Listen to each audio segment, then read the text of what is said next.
So they said to me, Shane, make a podcast with your number one best friend in the world. Well, he wasn't available. So instead, I said, I can do it with Adrian Lacey and we'll call it the Comedy Slab. Hello and welcome to the Comedy Slab podcast with the two of us. If you're not caught up with us before, each week we review a comedy program. We put it on the slab, so to speak, and we dissect it. A bit like, I've said this before, I think, a bit like the Quincy of comedy appreciation.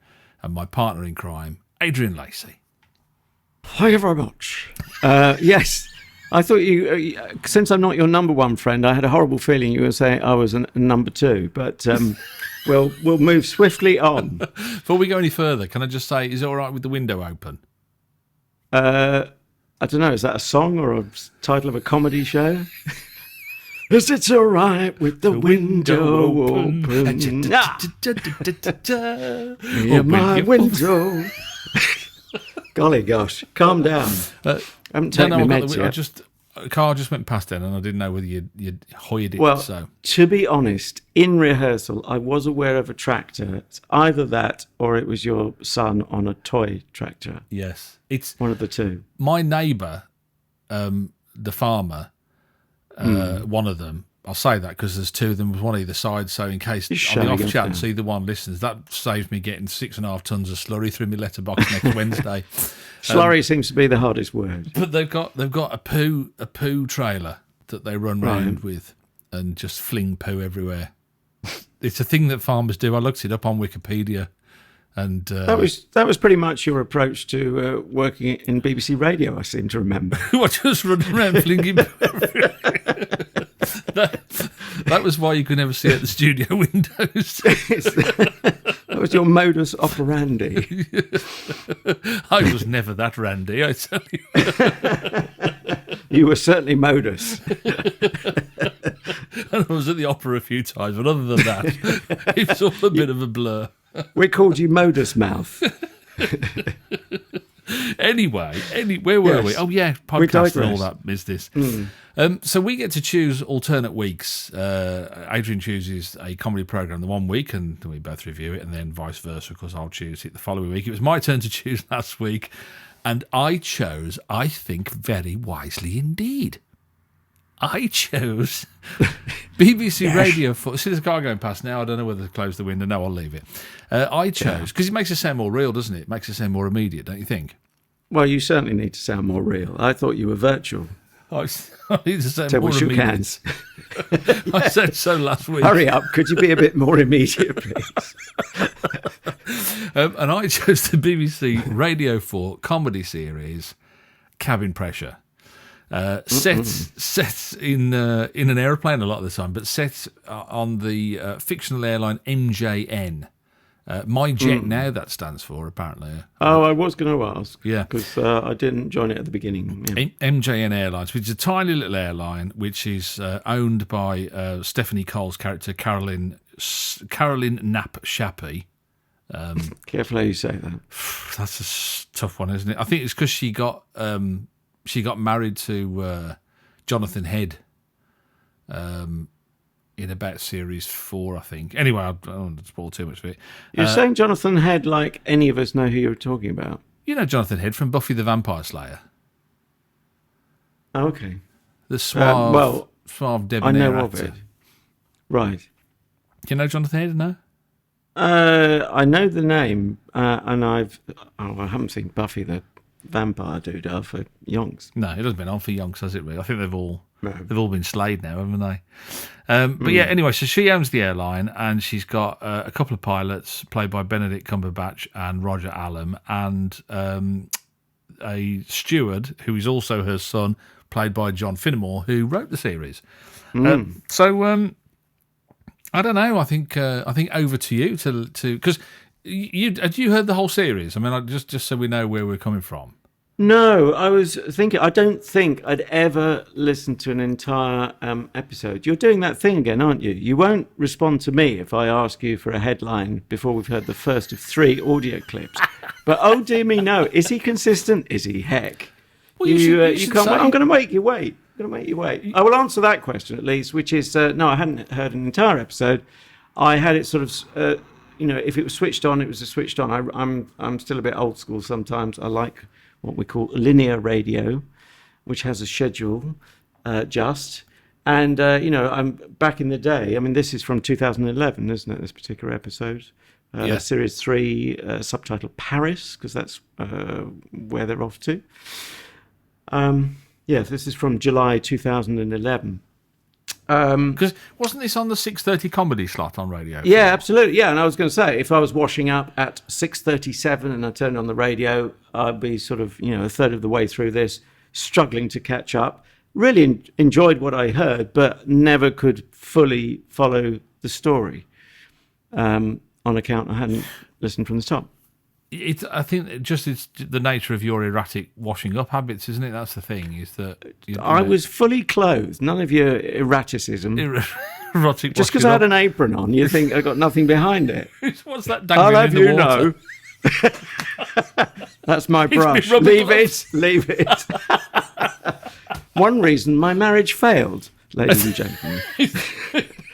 I don't know. It's quite impressive to dangle it in the water from there. It's easy for you to say, but it's all on a wide fisheye lens. Do you know people judge you when you wear rubber gloves for washing up? Because this house that we're living in at the moment, we're sort of redoing it and remodelling it, as the Americans call it. Yeah, and so we haven't got such magical devices, much to my wife's chagrin, as a dishwasher, which we had at our old house. Couldn't live without now. That's my favourite toy. She's the same, but I like washing up. I really like it. But weirdo. I've since my son's been born, I don't know if that's a connection or it's we've got very hard water here. I've got terrible eczema on my hands if I put them in water for a prolonged period. So I wear gloves. Rubber gloves, and they were on the side the other day, and the bloke came to he came to put a smart meter in. And I don't know where this is going. It sounds highly dubious. Does it involve car keys thrown into the centre of the table? It does sound like the plot for a porno, doesn't it? Carry on. I mean, don't leave me in my current state of arousal.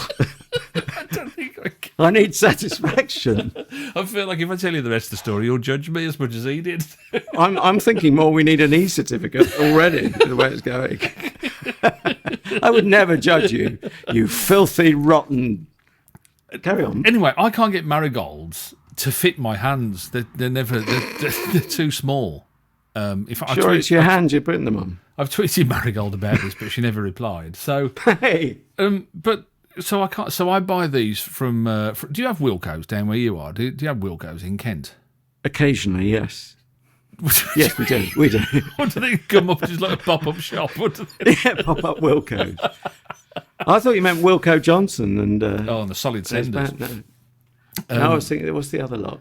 Dr. Phil. Anyway, thank you. Yes. Yeah. Moving on. Yeah. I was seeing Wilko Johnson for the first time. I'm thinking, why is he doing that?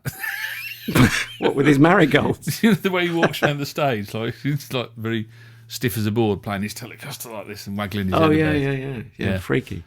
Sorry, that's his gimmick. I didn't realise. Anyway, so I can't. So I have to get these.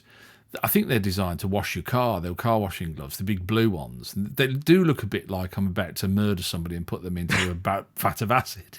But they're on the side, and this guy clocked I saw, like you watch somebody and you see somebody catch somebody clocking something. He thought that was his last job. He feared for his life. You can see the headline: "Smart meter installer not so clever now." Oh dear. So anyway, he clocked them. So I thought, well, I've got to say something now. Now he's clocked them, otherwise, it'd be awful, wouldn't it? You didn't say it's not what it seems. No, it was worse than that. I've just said to him, they're mine. You made it worse. Yeah, quite right. Anyway, it should take an hour to fit a smart meter. He did it in 18 minutes. And he gave you a few extra British thermal units for nothing. Yeah, so I'll get free electricity now. It's fabulous. Oh, dear. Anyway, by the power invested in me, which isn't much, I think we need to move on to our first audio clip, if you'd like to set the scene. Then I will give you my verdict. Okay, promise. Absolute promise, yes. Okay. We pick up the action when the whole episode is set around something called Burling Day. Now, if you're a fan of Cabin Pressure, you will know there was another episode that featured Burling Day and Mr. Burling when he was being taken to the rugby on another occasion, and featured whiskey and all the things. So I thought it was quite brave that they did it all again, but they did do it quite well the second time as well. But anyway, we pick up the action where Arthur, who is the son of the owner of the airline, not the sharpest tool in the box, and the steward on board the plane, is very, very excited because it's Burling Day. Happy Burling Day to us, happy Burling Day to us, happy Burling Day, dear Martin and Douglas and Arthur. All right, Arthur, that'll do. Happy Burling Day to us. Arthur! Sorry, I just love Burling Day, don't you? No, I don't. I didn't become a pilot so that I could bow and scrape to some horrible, dossy old man just because he gives massive tips. Well, don't do it then. Well, yes, unfortunately, I also didn't become a pilot who earns enough to afford not to. Ah, Douglas, nice and early for Burling Day, I see. Ah, Carolyn, likewise. You are not going to win this time, Douglas. An interesting theory. Let me propose an alternative one. I am going to win this time. But... And this is a theory I have built up from the following postulates. 1, I win every time. 2, this is a time. 3, I will win this time. I think on a technicality, he didn't need the third postulate because it followed from 1 and 2. Right. Did you really mention the whiskey? You sort of mentioned in passing. I feel that if it was me, you've heard the previous Burling Day episode. Yeah, that features. Yeah. I did mention whiskey, yeah. It's a good job I'm here. In my ignorance, there is a reason for my ignorance, is to explain to people who haven't heard of previous Burling Day. Yeah, so there's this posh geezer Burling. We sort of half got that from the clip. Yeah. Yes, every year he's given this bottle of whiskey, or supposedly given it, by the boss. So that's Carolyn Knapp-Shappey. He's a very rich customer, and he always insists that he has a bottle of Talisker whenever he flies. And I had to look up Talisker, not being a rich customer. Have you never? No, it was like a product placement. I'm amazed they got away with it with BBC editorial guidelines. Yeah, I am. I bet. I don't want to besmirch the producer, David Tyler, but if it was me producing and there was no Talisker for me that Christmas, well, next year there wouldn't be a Burling Day. or it would be, I don't know, crack open the Kraken or whatever it's called. It's unusual, isn't it, don't you think? It's unusual for the beat. Yeah, but... Anyway. So there's this posh geezer, but he doesn't get his whiskey because the Roger Allam character... First Officer Douglas Richardson always half inches it. And you heard Benedict Cumberbatch there. He's the captain. Now, I was running to catch up, not really, as you've gathered, ever properly having heard an episode. And I certainly couldn't have told you character names and so on. Yeah. Roger Allam, I mean, absolutely delightful. If there was a TV channel called Roger Allam TV, I would subscribe and I would watch it every night. Yeah. There's nothing he can't do. He can do no wrong, in other words. But before you go to your butt, can I just say the other wonderful thing don't go to my butt, certainly not with those blue gloves. Carry on.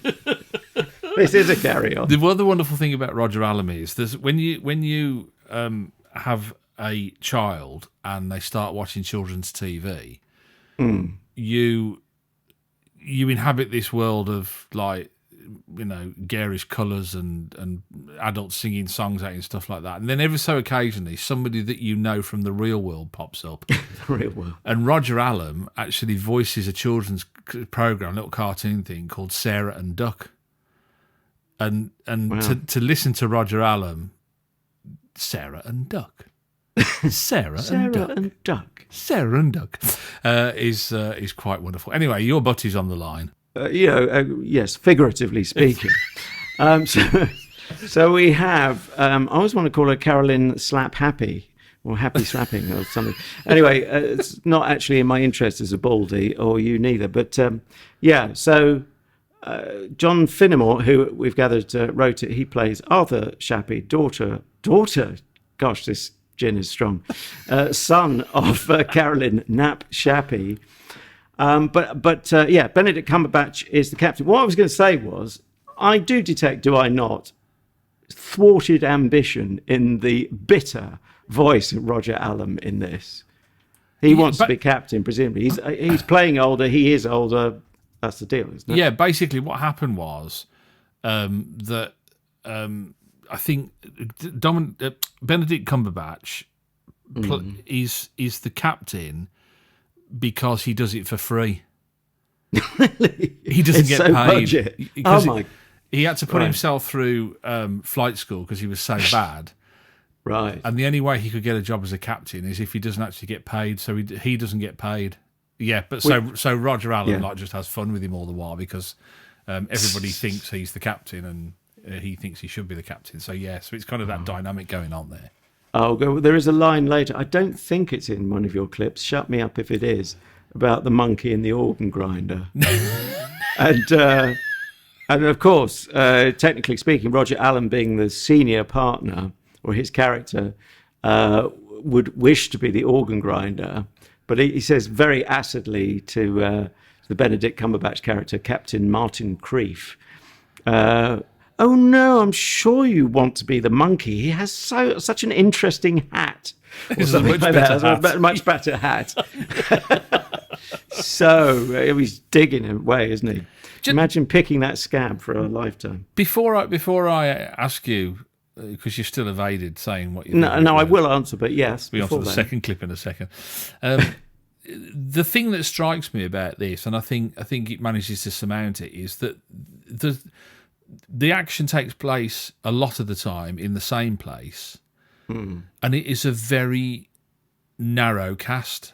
And I think it's much better for both of those things, don't you? Because it ends up being a lot wordier, I think, really. A lot more. It relies on the script a lot more, I should say. Well, you're assuming, I think, wordier is betterer. That is a word, isn't it? Betterer. Betterer, yeah. It is now. It's the opposite of worserer. Well, yeah. Betterer later than neverer. Never, Do you want my headline now or not? Yeah, you can do. I'm playing it cool there, kids. No, it's too late now. Too cool for school. Cabin pressure, under pressure to hear every word, which is only to say what I said, about me washing up and trying to catch or get up to speed with the plot when I haven't heard the top of the show. I would say it is near. Well, I have plot issues, as in I'm a bit slow on the uptake, but I can't be the only one, surely. I imagine if you're driving home from, I was going to say school now, you've got that on the brain for me. It's a classic drive time thing. Stuck in traffic maybe when you have nothing else to think about, provided you've heard the top of the show and you can follow it through. But I would say, well, for me, all bets are off. If you're trying to negotiate moving traffic, you switched in halfway through, it's funny because they're laughing like drains in the audience. It's going down an absolute storm, but you haven't a clue. And anyway, I'm aware, of course, there is BBC Sounds, iPlayer, etc., but when this came out, BBC Sounds was just a twinkle in the eye of some executive, and I think iPlayer had just started when it came out originally, actually. Right, but I mean, it's funny because you say that, because I the first couple of series when I got into it, I heard in the car exactly that. I listen in the car. I mean, I do that, and I can kind of almost zone out, and it's terrible when you get home and somebody phones you and said, "Did you know you've driven through a bus stop and 3 news agents?" but God, I wasn't cabin pressure hysterical. But that's the downside. But on the upside, I really enjoyed the show. Yeah, so I mean, if you're doing a commute that whatever, you're right, and it's 6:30 comedy. That's the market that they're aiming at, isn't it? People in the car. Yeah, I mean, it's absolutely mainstream, drive time, stressed executives, whoever. Yeah. So what are you saying then? You're saying that it's one of that, because there are, I mean, we've come across this before in the Slab, and I can't remember which one springs to mind there, but there was one that we reviewed, and I said, you really had to concentrate, and I had to go back and rewind some of the things because I didn't kind of catch it the first time round. Yeah. Is that what you're saying? That it's very definitely, yes. And it's not necessarily as negative as it might sound. It's just accepting that you have to. I mean, I was slabbing it for the slab, and thank goodness I had a second listen. I got it all on the first listen, but I was listening more intently even on the first listen. We always consume these things twice. I was enjoying the intricacies even more. But heaven help you if you're sort of 50% thinking about the kids and whatever you're doing, trying to do the evening meal or put on a wash or something like that. Although what you don't do, and this is the other thing I'm saying, is what you don't do is you don't think, oh, who's this coming now? It's because it is quite. It's not an expansive cast. You do kind of you are. Once you get used to the voices and who they are and the dynamic, there's a lot you can. Pardon the expression for the genre, but there's a lot you can do on autopilot. Then, isn't there? That was appalling. Anyway, it must be high time for clip number 2 of 3. Shall we? Shall I mention Talisker and see if we can get a sponsorship we'll get deal some as well? freebies. Yeah, that'd be nice. A crateful for Christmas. They're obviously loose with their sponsorship, Talisker. That's all I can say. But it's the Isle of Skye, isn't it? The brewery, I think. I read that. Distillery, not brewery. 200 quid a pop. How much? 200 quid. Well, that's what they said in the show. Oh, that's for 25-year-old, isn't it, though? Well, I'm a bit older than that. Do I have to pay more? Yeah, if you're older, you pay more. Yeah, you plonker, Rodney. That's not fair. Carry on. Set up the scene. It's this is a really good illustration of the relationship between Douglas and Martin, the first officer and the captain. And you have to remind yourself that Douglas is the first officer and Martin is the captain. In actual fact, when he wrote it, I was reading an article, an interview that he gave, that he said that he actually wrote it the other way around, where Douglas was the captain and Martin was the first officer. And he said, and it didn't work. Wasn't the same tension, I suppose. And do you know what it was? The thing that reminded it, or the thing that like alerted him to say, oh, why don't I try doing it the other way around, was he watched an episode of Dad's Army. Oh, the tension between John Le Mesurier and Captain Mannering and Arthur Lowe characters, and he just this bitterness. Yeah. Oh, that's a lovely story. And he switched it round, and he said, "I switched it round." He said it all just kind of fell into place from there. Then really, he said it wasn't as sharp as it was before. Anyway, so the two of them are in the cockpit. The whole thing revolves around the tension that, as Adrian rightly said, that Douglas always manages to nick the Talisker. That's the in one way, shape, or form or another. And so Martin's been tasked by the owner of the airline to make sure that he doesn't do that. So he's making sure that he's ultra strict, which becomes a particular problem because Douglas wants to go to the toilet. Well, I'm just going to the loo. Oh, no, you're not. I rather think I am. No, I forbid it. You forbid it? Yes. Sorry, just to be clear, you are forbidding me from using the toilet, Captain? You don't need to go. I do? Well, you'll just have to hold it in for an hour, won't you? Can't do that. Terribly bad for you. Right, fine. Arthur, could you bring the Talisker to the flight deck, please? Okay. Douglas, put your hands on your head. Put my what on my what? Oh, you heard me. I'm not putting my hands on my head. You put your hands on your head or you don't go to the loo. Fine. All right, Skip. Arthur, give it to me. Give it to me. Don't go near Douglas. With it. Give it to me. Give it straight to me. Thank you. You all right, Douglas? Fine, thank you. Only you look like you've got a headache. Or you've just discovered you've lost your hat.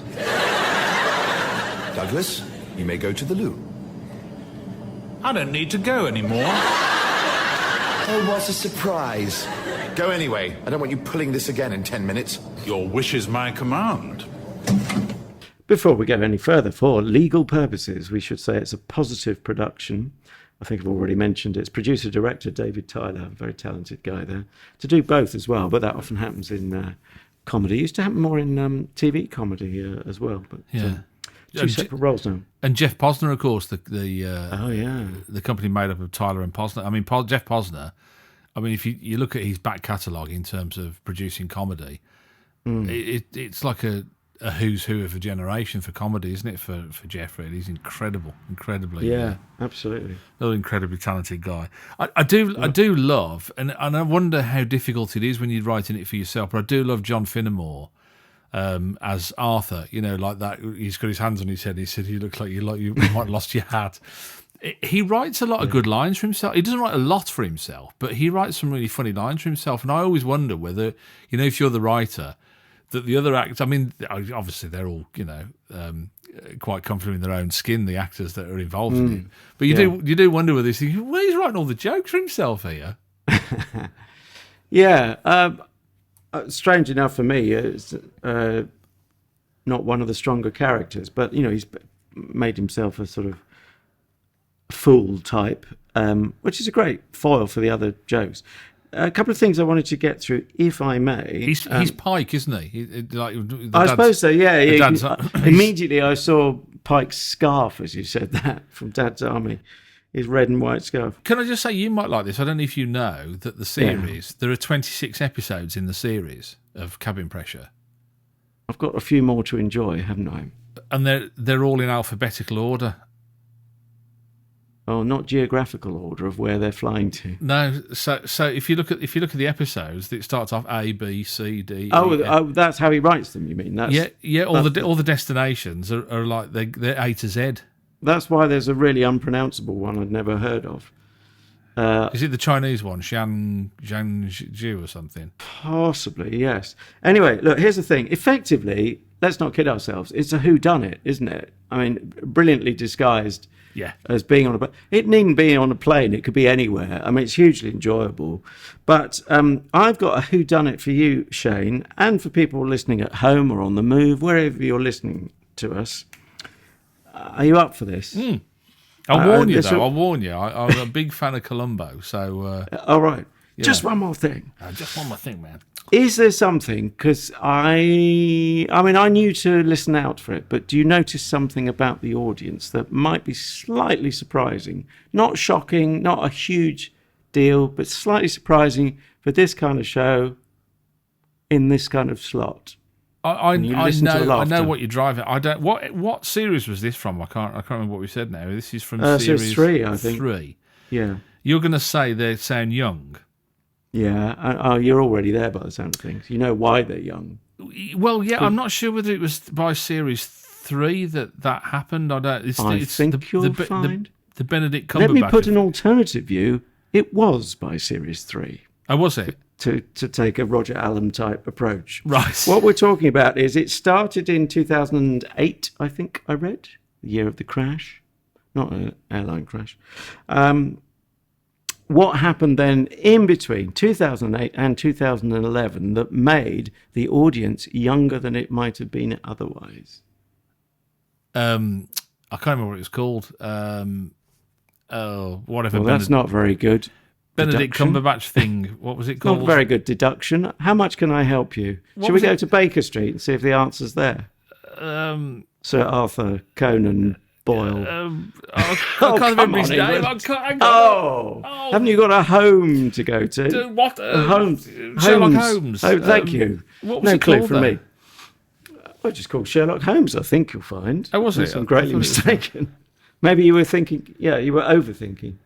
So, essentially, I'm told, having worked at the Beeb and got a bit of an inside track on this, not that I worked on this show, but I was told that the cast were worried that as time went on and Benedict got more and more famous, the audience they noticed for each series got younger and younger, and thought that it was going to get to the point where they just, not to be rude to younger people, but it's not aimed at, John Finnemore says as much, it's not aimed at younger people. He worried that, or the cast did, I don't know whether he specifically did, but the cast worried that they just weren't going to get the gags because it just wasn't aimed at them. But we only have to listen to the uproarious laughter to know that just wasn't the case.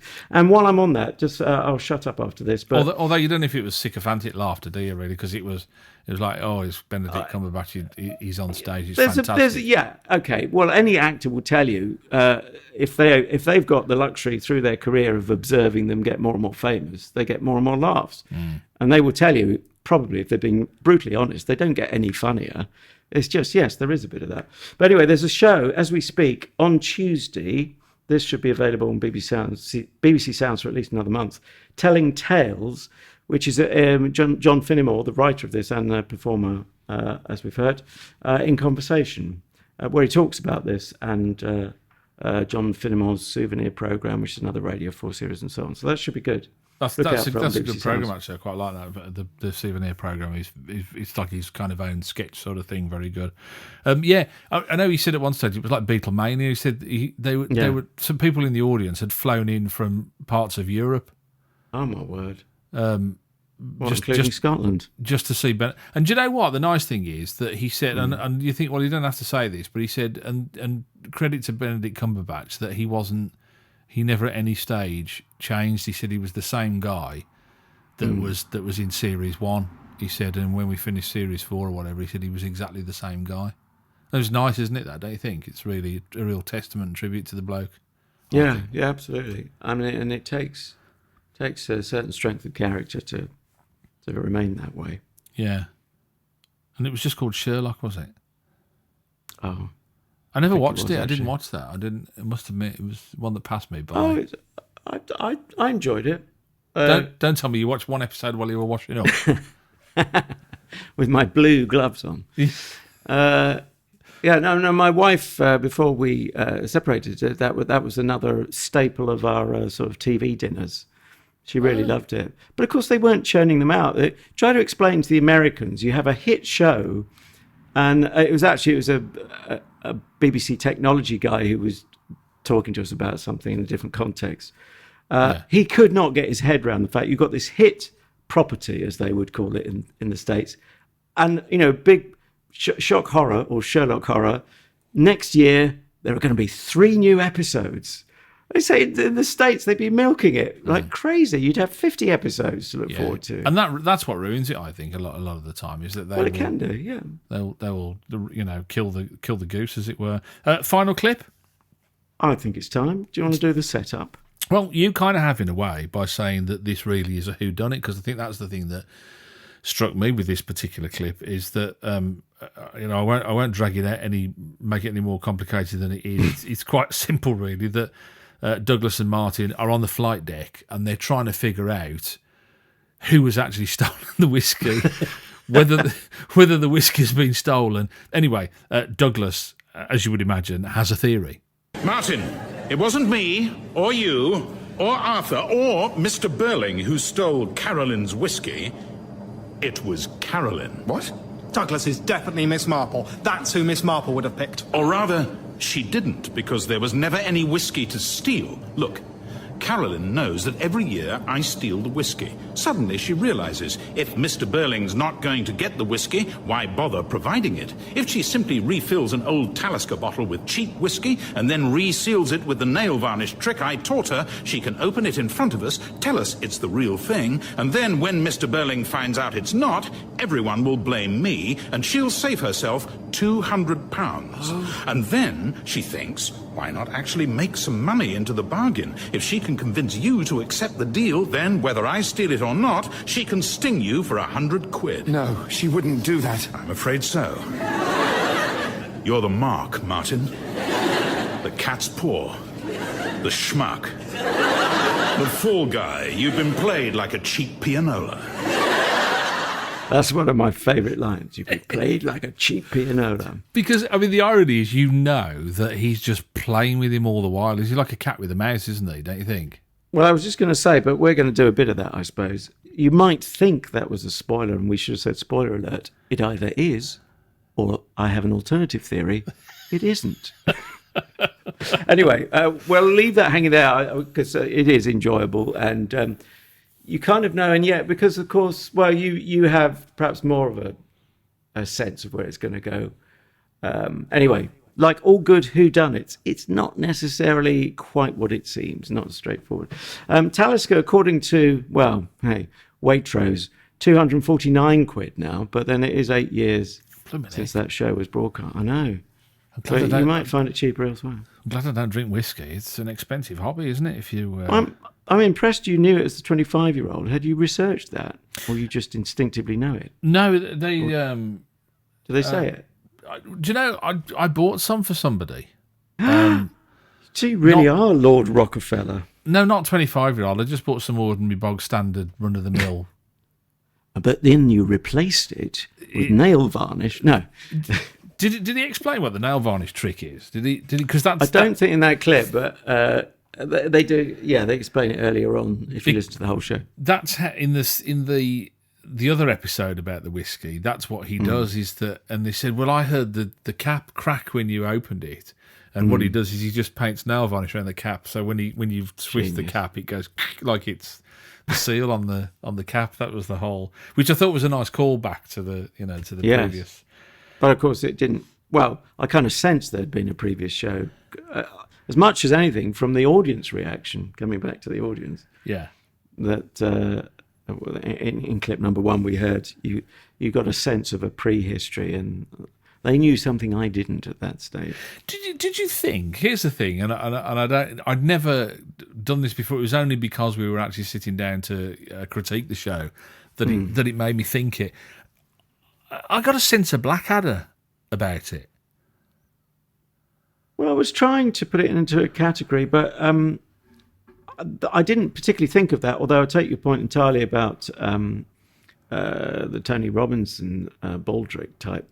Connection to this with John Finnegan himself playing Arthur Shappey.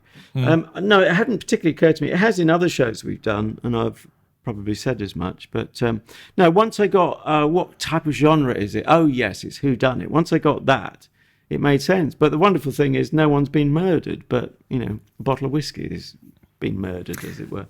Two interesting facts. Again, I just read an article. It was an interview with John Finnemore, who wrote the series. His father was a pilot, and that's where he got the idea to write it. And he said he structured it on Father Ted, right? With because I thought, what do he mean by that? But he said I structured it on Father Ted with 2 leads and 2 sidekicks. Okay. So, in his own mind... A bit like the Beatles. Yeah. Well, yeah. 2 leads and 2... Yeah, I suppose so. Oh. Which is unusual, really. There's not that many bands with... now Oasis have gone. Are you classing George Harrison as a sidekick, really? Well, I'm being cheeky, because actually, I've just seen yesterday the Richard Curtis film. And oh, God. The only mention of George Harrison in that movie is by... complete, I'm sure, coincidence. One of the videotape technicians was called George Harrison. Otherwise, poor George, is treated not even as a sidekick. But hey, let's not go down that particular route. No, I've got great respect for George Harrison. But I've got to know. I'm just saying that's how the Beatles are perceived. Yeah, sorry, carry on. You've got to tell me, because I keep saying to my wife every time the trail comes on the TV, that looks like a real strong contender for the worst film ever. I mean, obviously, the fact that it comes out of the pen of Richard Curtis and I couldn't possibly comment. And Danny Boyle has produced it. You kind of think, well, it's got all the hallmarks of being a real turkey, but is it as bad as? Well, Boyle is director. I would have had more time for Boyle.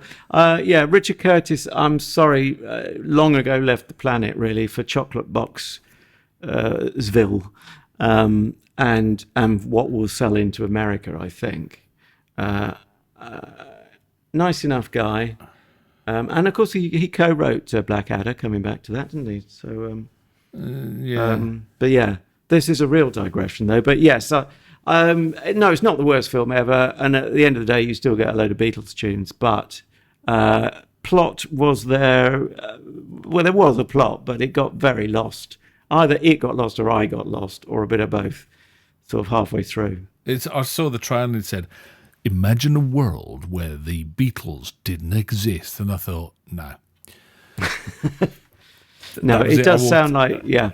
Instead of which, let's be positive, because that was a positive production that we've just been slabbing. Go and see Rocket Man. Don't waste your shekels on yesterday. Rocket Man, story of Elton John, but so much more. Tractor coming past there. Again, that leaves me cold. I'm not a huge Elton John fan, and never have been. Oh, you don't have to be. You don't have to be. Do you think? I don't think. As long as you go with a reasonably open mind. Was it full of people like you when you went there? What, with Empty Minds? No, from Watford. I'm always playing on that. Look, we really shouldn't take up our audience's times with my issues with where I was born and connections to Sir Elton. Right, are we getting to the stage, I'm sure we are, where we give it, this show, Cabin Pressure, we're under pressure to give it marks out of 5 each and top them up to 10.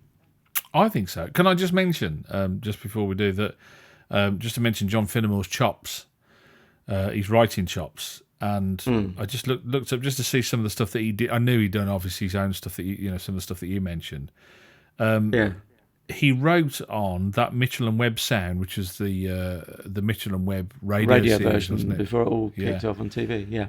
And then transferred to that Mitchell and Webb look. He actually wrote on those as well. He's written for Dead Ringers, Safety Catch, The Now Show, and also David Mitchell's Soapbox, which was a web-based thing that I caught a bit of. So a Robert Webb thing. No, sorry, just a joke. Fairly feeble, really. And the 10 o'clock live as well. He also wrote for that. So I mean, he sounds he's a writer in demand, isn't he? There's no question about it. Oh, absolutely. Gosh, yes, it sounds like a must-have rather than an also-ran. Oh, I'm not a great fan of him as a performer, but yeah, sorry. I've got to ask you about sound effects as well. I'll keep myself if I don't. Yeah. Well, I don't want to ruin all chances of working with David Tyler or any other people in Positive Productions. Let's just say I was going to be sneaky and see if you would make the point before the show, but I've left it too late and you've cornered me. Yeah. Let's just say they left something to be desired. This is a word-led show. And you think, well, is that a reason to not really work very hard with the effects? I would argue the other way, that you should make the effects work a bit harder. It sounded like they were getting into a tin truck or a 1960s taxi when they opened and shut doors. I don't know what was going on there. I'm baffled. Do you think that's the joke? Am I missing the joke? No, I think. Well, I don't know. It's a budget airline. We get that, don't we? So maybe the plane's meant to sound like an old flop. It is an old aeroplane. I mean, the aeroplane that they're based in is an old jet. It's one of the first jet airplanes. Right. But it's really funny because I'm just to explain to people listening to the podcast who don't know that Adrian for a long time worked as a sound guy. And we still think he's quite a sound guy now. But so I listen to things now, not through my ears. Yeah, through your ears. Because I think, he'll go up the wall. Oh, he'll go mental. He won't like it. He won't like it up him. He won't like this one. That's not a good background noise to have there. That'll drive him mad, that will.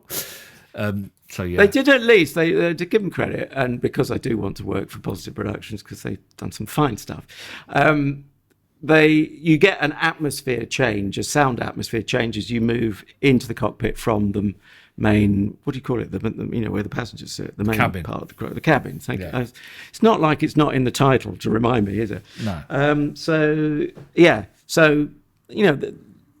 Some of that stuff works, and it's not a big deal because the words are so central. But hey, yeah, if you're being finickety or John finickety more than I am, yes, you would like slightly more polished effect. Sorry, I just had to get that one in there because I did. Yeah, I Roger. was thinking through, and I thought, we'll love this. He'll love it. Anyway, go on. Should we do the numbers? My turn to go first, or your turn to go first? Yeah, well, I always want to buy time because I'm hovering like a helicopter. Okay, I'm going to give it a very respectable, very steady, because that's what I thought it was, 4. 4 out of 5 for me. I love the cast. Now we can listen to it as a complete work of 26 episodes, and I've been back to it on previous occasions and listened to it for pleasure. I really like it. I really like the writing. I love Finnemore. I mean, if Finnemore wrote the phone directory, I'd read it cover to cover. I just think his writing style just clicks with me. I'd give it a 4. I enjoyed it. It's good. I am hovering between those two scores. One would be if you're washing up with or without marigolds or blue gloves, but you don't join it from the top. I'd have to give it the lower score of 3.5. if you can, as we have the luxury of doing for the Slab, give it full concentration, beginning to end. By the way, they chopped off the applause at the end, which annoyed me. Don't start me on that, but that's the BBC Sound's fault. I suspect, not Positive Productions. But if you can give it full attention, I think it's a 4 out of 5. So what do I do? Give it 3.75? What's your advice? 3.5 or a 4. What do you? It's up to you. You're pushing me off that fence, aren't you? Yeah. Let's say 4, but with the proviso, you do need to listen to it fully. But of course, it rewards that concentration. So ultimately, okay, it's a 4. And Stephanie Cole's a delight. I briefly worked with her on Waiting for God, and I'm sure they're all delights. Jeffrey Whitehead, it's worth a license fee just to hear his whiskey tones, really. He's fab, isn't he? He's fab. He is. Fantastic. Okay, so very respectable. 8 out of 10 for Cabin Pressure. You can go and you can go and buy it if you want to, because I think the whole series is out on CD if you want to go all old school. I'm sure you can download it as well from Apple Doofers or wherever you like, Amazon or wherever you get your stuff from. We put a link in to catch it on the BBC Sounds thing. If you want to, they've got a new boss, haven't they? It was Jonathan Wall is now in charge. Oh yes, ex of BBC Radio 5 Live. Yeah, so I don't know. I don't know whether that's a poison chalice or whether they really think. I think it's all moving in the right direction. I have faith, and not simply because I do some work for the BBC. I was thinking it's interesting when people get jobs like that, though. You think, are they trying to just get rid of them, or do they really believe they're going to be able to save it? But interesting times ahead. I think the fact it has a controller at all, it's a bit like what happened with Rolling News, BBC News 24 as it was then called, and then BBC News Channel. I knew it was moving into more serious waters when it acquired either channel controller or channel editor from the 6 o'clock news or the 10 o'clock news on TV, and suddenly it was okay, it's at the top table now. It's being taken seriously. I'm optimistic, but I'm fed up with having to write all my search engines, all my searches in BBC Sounds, having to write them from scratch. It doesn't seem to save them, unless I haven't ticked a box somewhere in my settings. But that's my issues, not yours. Anyway, homework for next week, boyo. Yes, I'm going to stay in the radio space. Okay. But actually, it's sort of... Boris Johnson might like it. It has its cake and it eats it in a way, because it's sending up the world of American podcasts. And I think it does it rather well, not to skew the pitch, but I hope you agree, Shane, and anyone else listening who's going to give it a go. Certainly worth a listen. It's called the East Coast Listening Project. And I think you almost need to do homework for the homework, but because you're listening to us on a podcast, I'm fairly confident, and I'm sure Shane is in this number, you'll be familiar with the style of American podcasts. When you say that, do you mean like kind of NPR sort of touch? I suppose so, and yes, PRX, they're part of NPR, aren't they? They're all, There's a certain style, and there's something called a vocal fry, where someone's kind of dehydrated their voice and they're not quite projecting properly. And there's a certain, I heard it described on the review show on Radio 4 the other day as they tell you the entire story in advance, and then, so you know what's going to happen, and then you just wade your way through the story. I mean, you could say Shakespeare did that. He tells you what's going to happen to Romeo and Juliet, the star-crossed lovers at the top. Columbo all over again, isn't it? Columbo. Yeah. You always one more thing. You always saw who did it and what they did, and then he had to unravel it. So it's not the worst way. Anyway, so East Coast Listening Project, BBC Radio 4. It first went out now available on BBC Sounds, but as we speak, not for that long. 2 or so weeks, I would say. So don't hang about. And I'm looking at Series 2. In my innocence, I didn't even know it. It's unlike Alan Partridge, he got a second series. Actually, he does eventually. Now, it's only 15 minutes long. So we've done this before with 15-minuters. We put 2 together. Yeah? You're up for that, Shane? Yeah. So it's the 2 episodes. It's the 2 most recent. So actually, there'll be a week's difference in how long they're available for. But Tattoo is the name of one episode, and Laugh is and I hope you will do, is the name of the other episode. So Series 2, East Coast Listening Project on BBC Sounds, episodes called Tattoo and Laugh, and I hope you do.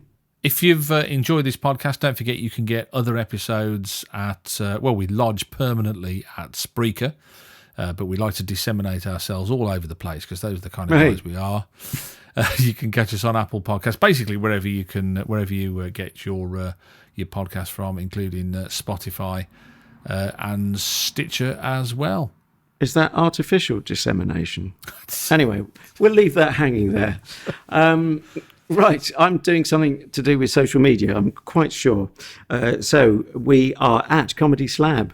You've got to have a system, as Harry Hill says, as I always say, on Twitter, and that's also our Facebook page at Comedy Slab. And that's pretty much it, is it not? Yeah, do please recommend us to friends, family, etc., etc. And we'd love a nice, generous star rating on Apple Podcasts and anywhere else you care to big us up.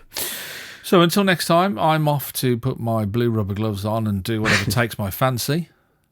And I'm going to take a slug of, maybe the slightly cheaper whiskey, because we're on a budget on the Comedy Slab. So it's probably, 2 years old? No, it might be even 10 years old, but it's cheaper. Anyway, so Talisker it is. Tally-ho, as we head off into the night or the morning.